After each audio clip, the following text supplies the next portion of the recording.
Hello everyone and welcome to a very windy, dusty and a hot day in Dubai. You can actually see the sand flying around. But today we are reviewing a muscle car SUV from the mid-size SUV segment, which is this Dodge Durango GT. So let's find out today everything in detail about what this car is and how good this is in terms of the mid-size SUV. But before we move forward, if you like this video, make sure to subscribe to this channel by clicking that subscription button, and make sure to leave all the notifications on by clicking that bell icon so that you will never miss any video updates from my channel. And also, while you're here, here's my Instagram profile, and if you want, then you can give me a follow out there and you can follow all the behind the scenes updates of all the car reviews that I get. So the particular model that I am reviewing is the Dodge Durango GT, and let's start from the front. So you get this big black grille out here. This is just the normal plastic grille and the Dodge badging. Another set of grille at the bottom that you will see, same design, and these headlights are a mixture of LED and halogen, and there are also DRLs inside them.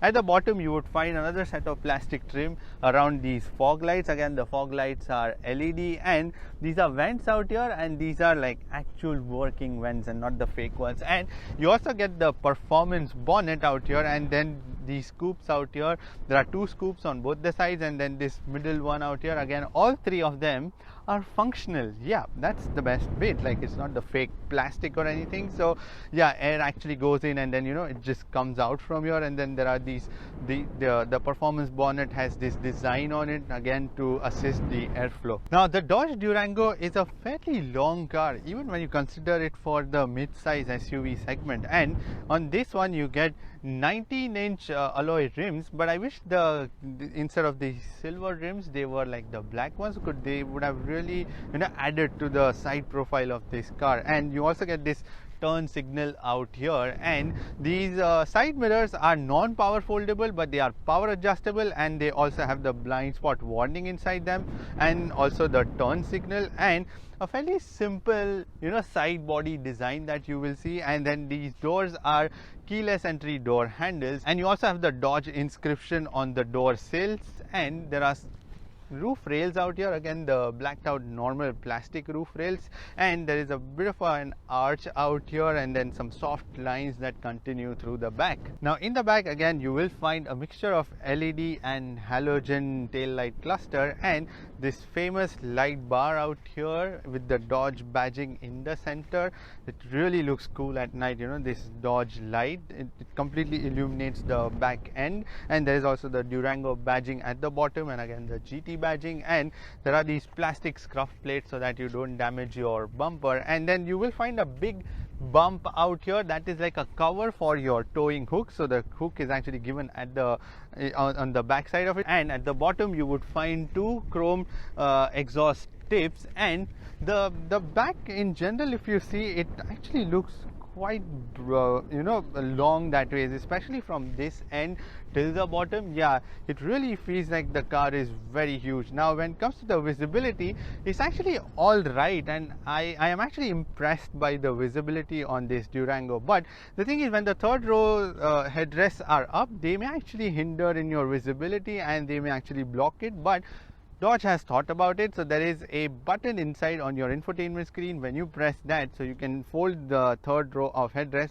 obviously when the passengers aren't sat on those third row of seat, and then you get clear visibility from here, because let's be honest, most of the times you are not going to be using that third row of seats, so you can just fold them from here. Now when it comes to the boot space, when the third row of seat are upright, you can put 487 liters of luggage inside here. And there is also this boot separator out here. I've removed it because putting it back was a bit of a task, and also removing it. So but there is no space out here, dedicated space to put this boot separator, so it's going to be eating up some space out here. Again, there are some metal scuff plates out here, and there is more storage at the bottom, like a little more, where you can store some more flatter objects and boxes. And if you're wondering where the spare wheel is, it's mounted at the bottom side of this. So you have to open this cover out here, the space which is given, and then from there you can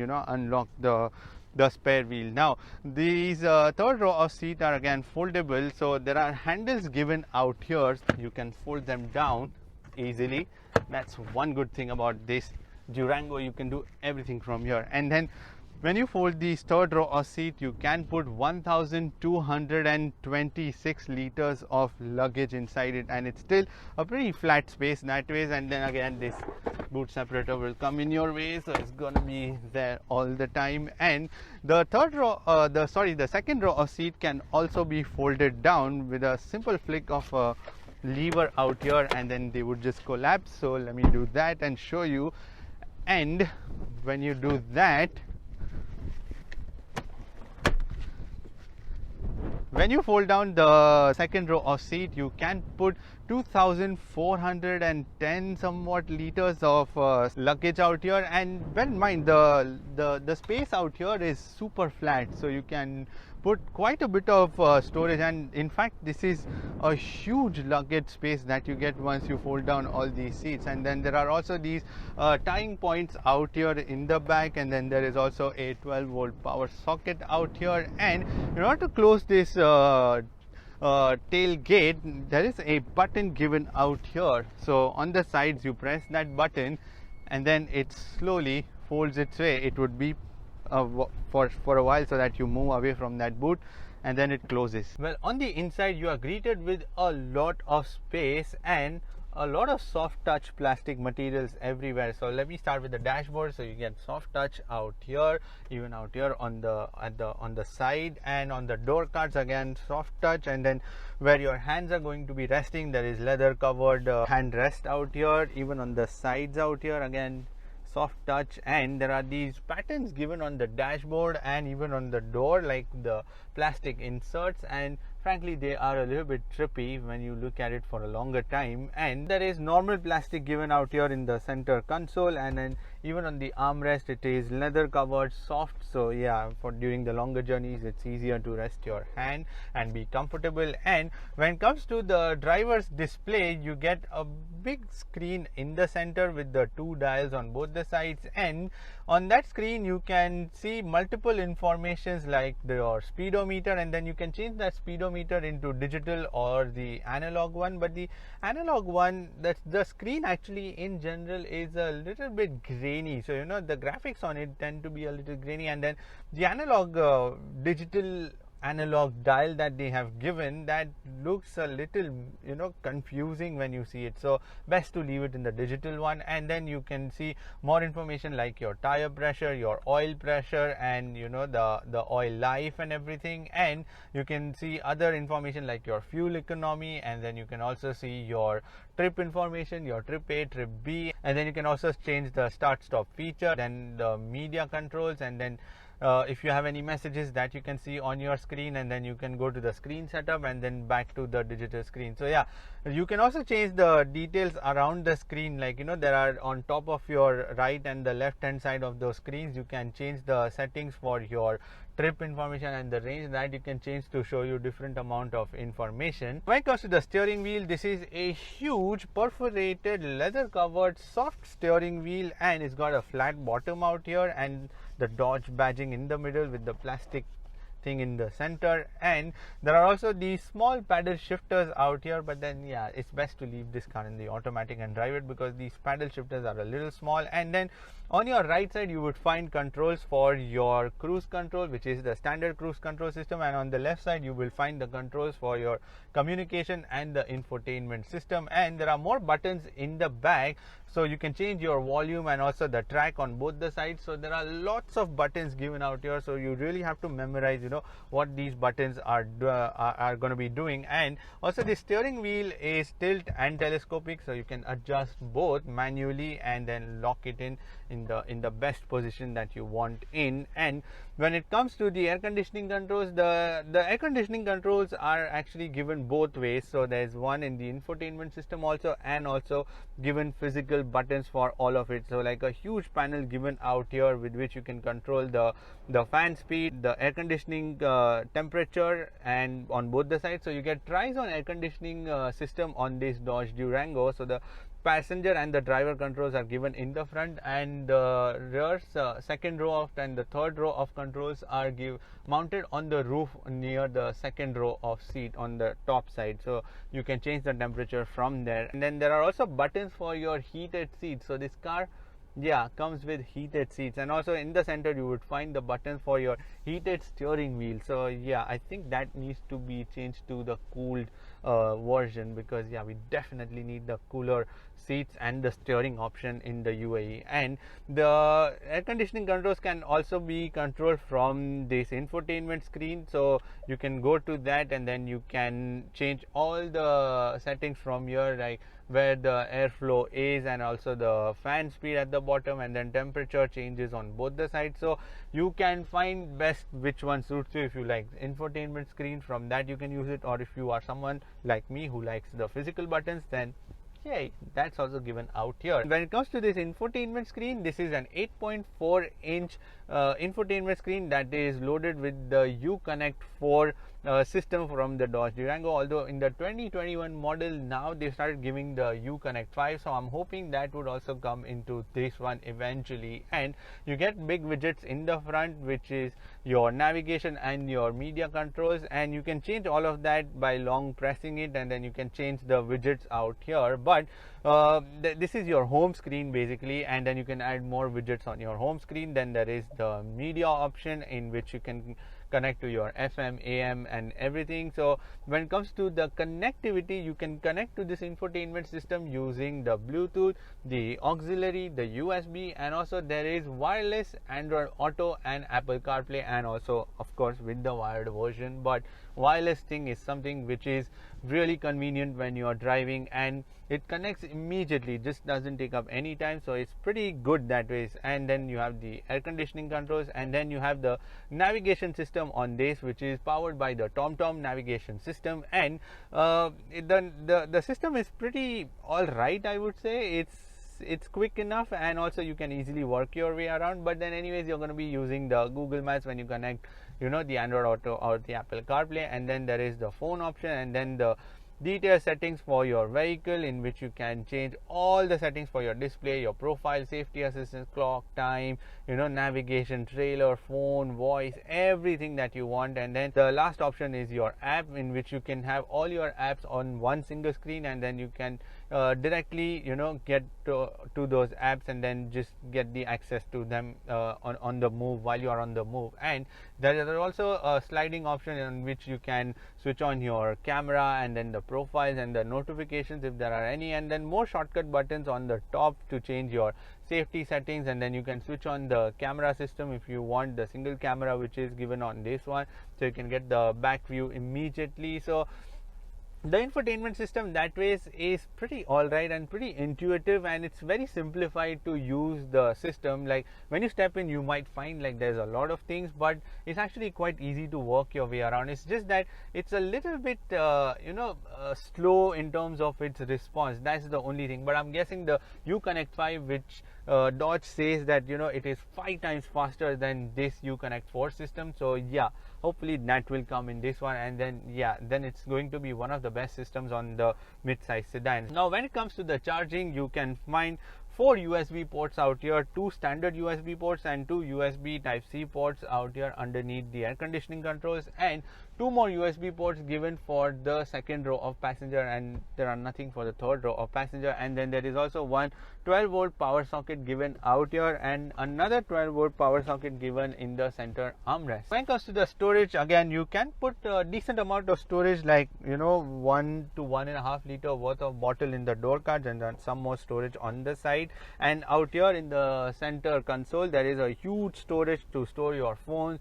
your wallets and everything. Like very neat storage that they have given out here. And then there are 2 cup holders out here. Those are flexible cup holders with the lights inside them to you can see what is put at night. And there's a small slot out here to put maybe your key, and there's this huge center armrest out here in which there is a storage, and this is like a double storage, so you can put some flatter objects out here like your phones again. And then 2 layered, so there's the big one at the bottom. Again you can put like 3 to 4 half a liter worth of bottle. And then there is a glove box out here with this carpet lining inside it, and there is more netted storage out here on the sides to put your phones and everything. And also the dashboard is pretty flat, so you can utilize that also to put your papers or something on it. Now this Dodge Durango comes with a normal sunroof, but the sunroof is actually pretty big that way, so yeah, you wouldn't feel the need for the panoramic sunroof. When it comes to these seats, these are black colored leather seats, and they are huge, I mean, but they are also comfortable at the same time. But because I'm kind of tiny, at least in the American way, so yeah, these seats are a little bit bigger for me, and then which is why these side supports, they are not even able to reach onto my side body like that way. So yeah, I am sort of a little loose inside the seat, but nonetheless they are pretty comfortable that way. And the driver's side seat is 8-way electronically adjustable and also 4-way lumbar adjustable on this one, and the passenger seat is just 2-way electronically adjustable, 4-way lumbar adjustable, and manual the recliner function. And also these headrests are also tiltable, so yeah, you can just adjust accordingly. There's also a sliding lever given out here for your trailer brake, and then there's a gain option, so you can adjust that. In the second row, the front row seats are in my driving position, and also they are curved, so you have lots of knee room out here, and even the headroom is pretty decent, so someone above 6 feet will be easily able to adjust out here. But the only thing is the seats are slightly on the lower side, which is why you see my legs are at a 90-degree angle slightly, and then there's a lot of gap out here. And there is also not much of a transmission tunnel out here. It's relatively flat, so when you sit in the center, the good bit is that even the second seat has a proper seating position, so when you're sat out here, there is also ample of again headroom. So yeah, these passengers are going to be very comfortable sitting out here. Also, you can slide your feet under the seats to get that extra bit of leg room during the longer journeys. And as I mentioned, these seats are foldable, so there is a lever given out here, and in order to go into the third row of seat, there is like a red color strap given, so you have to pull that and then the seats would fold down. So it's a two-touch thing, so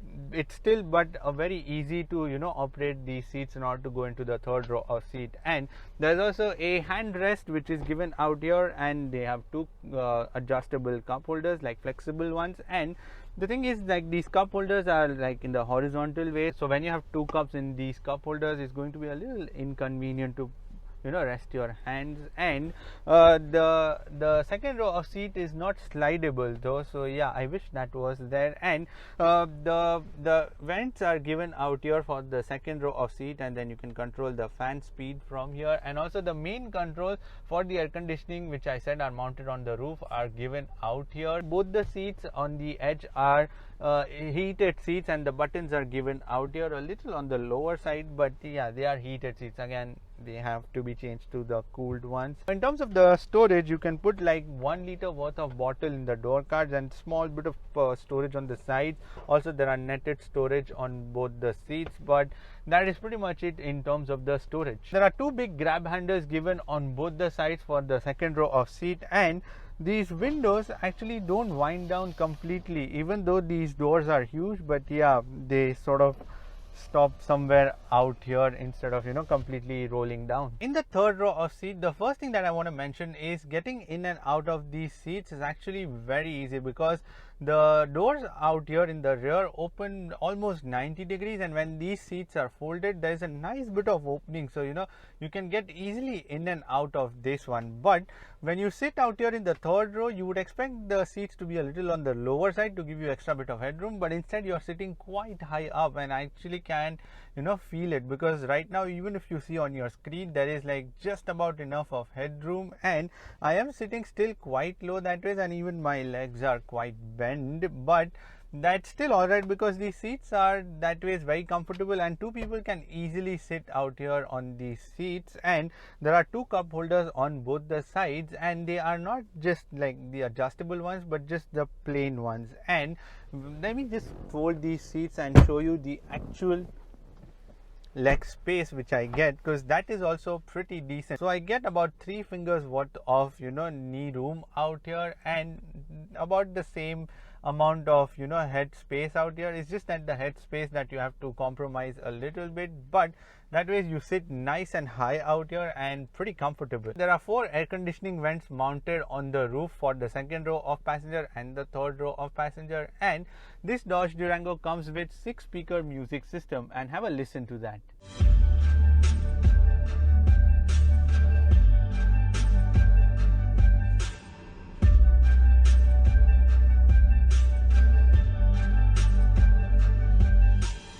So this Dodge Durango GT is powered by a 3.6 liter V6 engine that produces 295 brake horsepower and 352 Newton meters of torque, and this engine is mated to an 8-speed automatic transmission.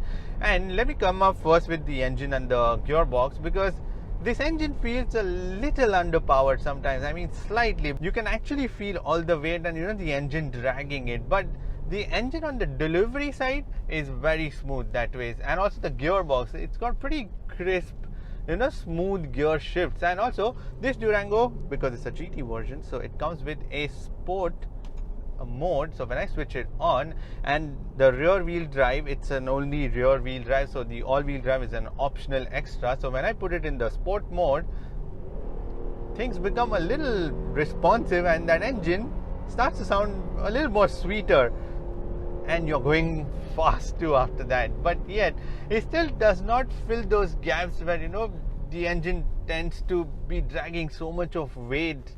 That's the only thing, which is why I think a lot of people would tell you that the V8 is the perfect one, the Hemi engine which they have.